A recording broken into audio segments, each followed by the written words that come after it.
कहानी के शुरुआत में हमें रास्ते में जाते हुए दो बसेस को दिखाया जाता है। उस बस में बहुत सारी फीमेल स्टूडेंट्स होती हैं, जो वे सभी अपने क्लास के लिए जा रही होती हैं। उन्हीं में से एक का नाम मित्सुको था, जो दिखने में काफी प्यारी थी। वो अपनी नोट्स बुक में कुछ लिख रही होती है। तब उसकी फ्रेंड्स उससे कहने लगती हैं कि क्या तुम हर वक्त लिखती रहती हो? क्या मिलेगा इस तरह की नोट्स बनाने से? यहाँ देखो सभी लोग एंजॉय कर रहे हैं, तुम भी क्यों नहीं करती? ये कहकर उसकी फ्रेंड उसकी नोटबुक को छीन लेती है और उसका पेन नीचे गिर जाता है और वो अपना पेन उठाने के लिए जैसे ही झुकती है, तभी हम देखते हैं कि उस समय कोई चीज बहुत तेजी से आती है और उस लड़कियों के साथ उन दोनों बसेस को आधे पर से ही काट देती है, जिसकी वजह से सारी की सारी लड़कियां दो हिस्सों में कट जाती हैं। इसी के साथ जैसे ही मित्सुको ऊपर उठती है, तब यह देखकर काफी हैरान हो जाती है कि यह क्या हो गया। अब क्योंकि वो नीचे पेन लेने के लिए झुकी थी, इसीलिए बच गई थी। यह देखकर बहुत ज्यादा डर जाती है और बस से उतरकर भागने लगती है। यहाँ पर हमें पता चलता है कि इन सभी को काटने वाली चीज कुछ और नहीं बल्कि हवा ही थी, जो सभी को काट रही थी। यह हवा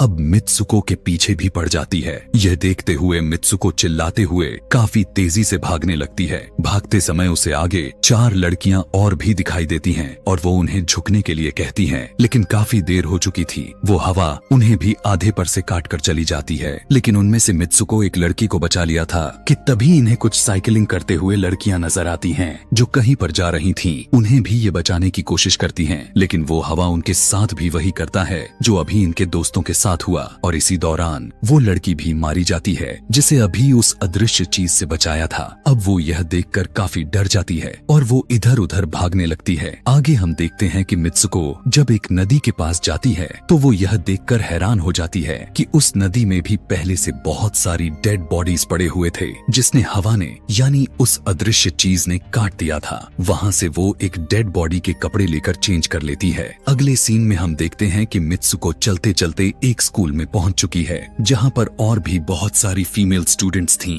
उनका यूनिफॉर्म मित्सुको के यूनिफॉर्म से काफी डिफरेंट था। यानी यह भी था कि वो तो उनके स्कूल के स्टूडेंट तो नहीं थी कि तभी एक लड़की मित्सुको के पास आती है और उससे कहने लगती है कि तुम कैसी हो? दरअसल देखा जाए तो वो लड़की उसकी बेस्ट फ्रेंड थी, लेकिन मित्सुको उससे पूछती है कि क्या तुम सच में मेरी बेस्ट फ्रेंड हो, क्योंकि उसे कुछ भी समझ में नहीं आ रहा था कि उसके साथ हो क्या रहा है। वो काफी सदमे में थी। यहाँ पर हम यह भी जान पाते हैं कि मित्सुको और उसकी बेस्ट फ्रेंड काफी ज्यादा एक दूसरे को प्यार करती हैं कि तभी वहीं पर तेज हवा चलती है और मित्सुको डर कर बिल्डिंग के अंदर चली जाती है। उसकी बेस्ट फ्रेंड को कुछ भी समझ में नहीं आ रहा था कि ये हो क्या रहा है। वो मित्सुको से पूछने लगती है कि तुम इतना ज्यादा कांप क्यों रही हो और इतना ज्यादा डरी क्यों हो, तुम्हें हो क्या गया है? तब मित्सुको अपने बेस्ट फ्रेंड को सब कुछ बता देती है कि किस तरह से एक हवा का झोंका आया और उसके स्कूल के सभी स्टूडेंट्स को काट कर चली गई। यह सुनकर उसकी दोस्त उसे विंडो के पास ले जाकर उसकी हाथ बाहर निकाल कर कहने लगती है कि ये देखो, ये बस हवा है और कुछ नहीं। यहाँ पर मित्सुको के दिल को कुछ शांति मिलती है और इसे लगने लगता है कि शायद ये मेरा ख्वाब ही हो सकता है। जिसके बाद मित्सुको का बेस्ट फ्रेंड अपने 2 और दोस्तों को लेती है और क्लास को बंद करने का प्लान बनाती है। जैसे ही ये चारों क्लास के बाहर जाने के लिए निकलने ही वाली होती हैं कि तभी वहाँ पर उनकी टीचर आ जाती हैं और उन्हें देख लेती हैं, लेकिन वो चारों वहाँ से भाग जाती हैं। वे चारों भागते भागते एक लेक पर आ जाती हैं। वहाँ पर मित्सुको की बेस्ट फ्रेंड अपने दोनों दोस्तों को भी उसके ख्वाब के बारे में बताती है। तभी उनमें से एक लड़की कहती है कि हो सकता है कि यह सच हो, जैसे मिरर वर्ल्ड होती है जहाँ पर इस दुनिया से ऑपोजिट यानी उल्टा होता है। यह कहकर वो तालाब में एक पत्थर फेंक कर कहने लगती है कि देखो, यहाँ पर मैंने तो पत्थर फेंका है, लेकिन हो सकता है कि दूसरी दुनिया में मैंने ऐसा ना किया हो। कि तभी अचानक से उस तालाब में से एक क्रोकोडाइल निकल कर आता है, उसमें से एक लड़की को खा जाता है। फिर वो लड़की कहने लगती है कि देखो, मैंने कहा था ना, जो इस दुनिया में होता है वो उस दुनिया में बिल्कुल भी नहीं होता, और जो उस दुनिया में हो रहा है वो इस दुनिया में नहीं हो सकता। तो इसको भी उसी दुनिया में मगरमच्छ ने खाया है। और यहाँ पर ये देखो, ये तो बिल्कुल सेफ है। उसी लेक के पास एक बिस्तर यानी एक बेड नजर आता है। ये चारों उस बेड से तकिए को उठाकर खेलने लगती हैं कि तभी हम देखते हैं दूर से 2 लड़कियां इन्हें देख रही थीं। उन दोनों लड़कियों में से एक ब्राइडल बनी हुई थी, क्योंकि ये दोनों लड़कियां आपस में एक दूसरे से शादी कर ली थीं। जिसके बाद उनमें से एक फ्रेंड बताती है कि हमें कुछ ऐसा करना होगा जो उस दुनिया में इम्पॉसिबल हो, क्योंकि हमारे किस्मत तो पहले से लिखी जा चुकी है, लेकिन हम इसे बदल भी सकते हैं। जिसके बाद ये सभी लड़कियां अपने स्कूल में वापस आती हैं और नेक्स्ट लेक्चर लेने के लिए क्लास में चली जाती हैं कि तभी मित्सुको देखती है उसके पास एक तकिया पड़ा हुआ है।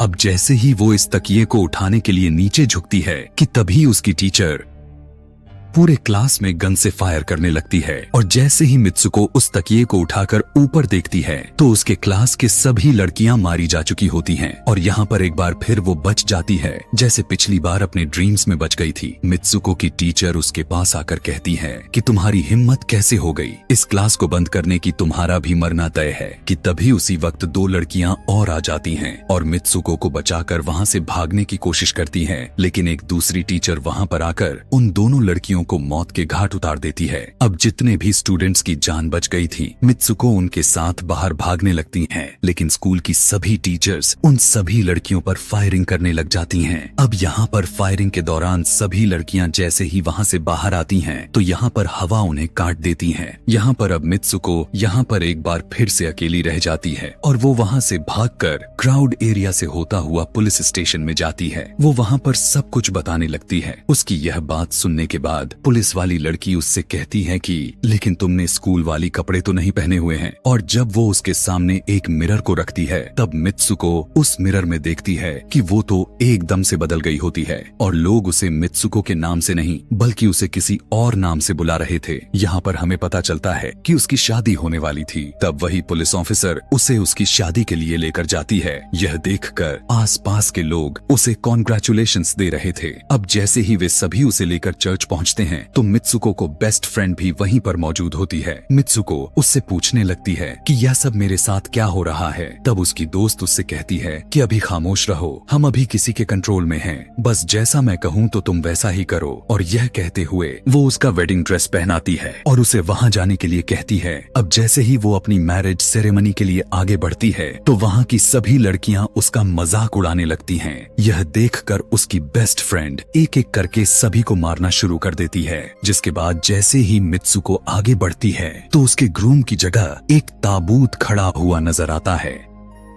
उस ताबूत को खोले जाने पर एक बड़ा पिग बाहर निकल कर आता है। मित्सुको उसे देखकर काफी ज्यादा डरने लगती है और एक टूटी हुई बोतल से उस पर अटैक कर देती है। जिसके बाद मित्सुको और उसकी बेस्ट फ्रेंड चर्च से भागते हुए बाहर आ जाती हैं। यहाँ गेट पर भी दो लड़कियां इन्हें रोकने की कोशिश करती हैं, लेकिन मित्सुको की बेस्ट फ्रेंड इन्हें मारकर वहाँ से भाग जाते हैं। उधर मित्सुको दूसरी तरफ भाग रही थी क्योंकि अब उसे लगने लगा था कि उसके साथ कुछ ज्यादा ही गलत हो रहा है। आगे जाने पर एक और मिरर में खुद को देखती है तो वो एक बार फिर से खुद को बदला हुआ पाती है। अब जिस जगह पर मित्सुको थी वहीं पर रेस हो रही थी कि तभी उसके पास कुछ लड़कियां आकर उससे कहने लगती हैं कि तुम तो बहुत अच्छी रेसर हो, खड़ी क्यों हो, भाग क्यों नहीं रही। और जब वो भागना स्टार्ट करती है तब वो खुद में काफी एनर्जी फील करने लगती है। जिसके बाद मित्सुको रेस जीतने की पूरी कोशिश करने लगती है। भागते समय उसे अपने डेड फ्रेंड्स भी नजर आती हैं जो कुछ वक्त पहले उसके स्कूल में मारी जा चुकी थीं। कि तभी उसी वक्त उसकी बेस्ट फ्रेंड भी आ जाती है। तभी ये दोनों नोटिस करती हैं कि वही पिग और वो औरतें जिन्होंने इनको चर्च में रोक रही थीं, वो सभी इन्हीं के तरफ आ रही थीं। भागते समय कुछ लड़कियां मित्सुको से कहने लगती हैं कि इस दुनिया से बाहर चली जाओ। इसके बाद हम आगे देखते हैं कि मित्सुको भागते भागते एक सुनसान अंधेरी जगह पर आ जाती है। वहीं पर कुछ स्टूडेंट्स नजर आती हैं जिन्होंने यूनिफॉर्म पहना हुआ था। वो सभी लड़कियां मित्सुको से कहने लगती हैं कि हम सभी मरे हुए हैं और तुम्हें भी मार देंगे। लेकिन तभी मित्सुको की बेस्ट फ्रेंड वहाँ पर आकर उस लड़की को मारकर वहाँ से मित्सुको को भगा ले जाती है। मित्सुको की बेस्ट फ्रेंड उसे अपना नाम जोर जोर से पुकारने के लिए कहती है, जिस पर मित्सुको अपना नाम जोर जोर से लेने लगती है। इसी के साथ मित्सुको अपना असली रूप में वापस आ जाती है। उसकी बेस्ट फ्रेंड उसे अपना हाथ दिखाते हुए कहती है कि प्लीज मेरे हाथ में जो वायर लगी हुई है उसे बाहर खींच दो ताकि मैं इस दुनिया से बाहर जा सकूं। लेकिन मित्सुको को डर भी था कि कहीं यह वायर खींचने से उसकी जान न चली जाए। और क्योंकि मित्सुको अपने बेस्ट फ्रेंड को काफी ज्यादा प्यार करती थी इसलिए वो ऐसा नहीं करना चाहती थी, लेकिन ज्यादा उसे फोर्स करने पर वो उसकी वायर्स खींच देती है।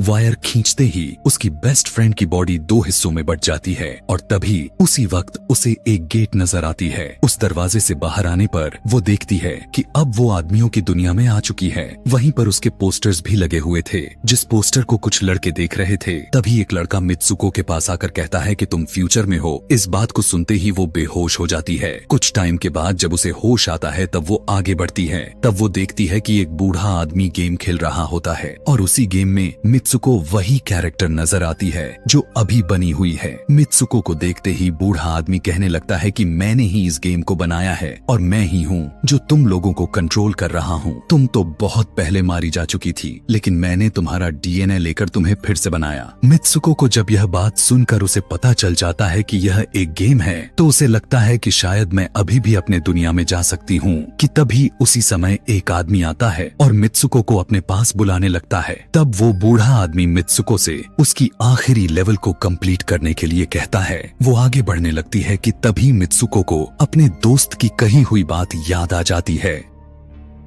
कि अगर हम इस दुनिया में कुछ ऐसा करेंगे जो दूसरी दुनिया में इम्पॉसिबल हो तो तुम इस गेम से बाहर आ जाओगी। और इसी के साथ वो इस आदमी का गला दबा देती है और कहने लगती है बस करो हमारे साथ खेलना। यह कहकर मित्सुको उस बूढ़े आदमी की छड़ी को उठाकर अपने पेट में घुसा देती है, जिस वजह से उसकी मौत हो जाती है। और यहाँ पर हम देखते हैं कि बूढ़ा आदमी यह सोच भी नहीं सकता था कि मित्सुको ऐसा कुछ कर सकती थी और इसी के साथ उसकी डेस्टिनी पूरी तरह से चेंज हो जाती है। वो इस दुनिया में यानी गेम में तो मर चुकी थी, लेकिन असली दुनिया में वो अभी भी जिंदा थी। आगे हमें ये भी दिखाया जाता है कि मित्सुको के बाकी के कैरेक्टर्स भी किसी न किसी वजह से अपने आप को मार लेते हैं और अब वे सभी गेम का पार्ट नहीं थे। अगले सीन में हमें मित्सुको को बर्फीले जगह पर लेटा हुआ दिखाया जाता है और अब वो अपने रियल वर्ल्ड में आ चुकी थी। और इसी के साथ यह दिमाग घुमा देने वाली कहानी यहीं पर खत्म हो जाती है। आगे और भी ऐसे ही एक्सप्लेनेशन मूवीज देखने के लिए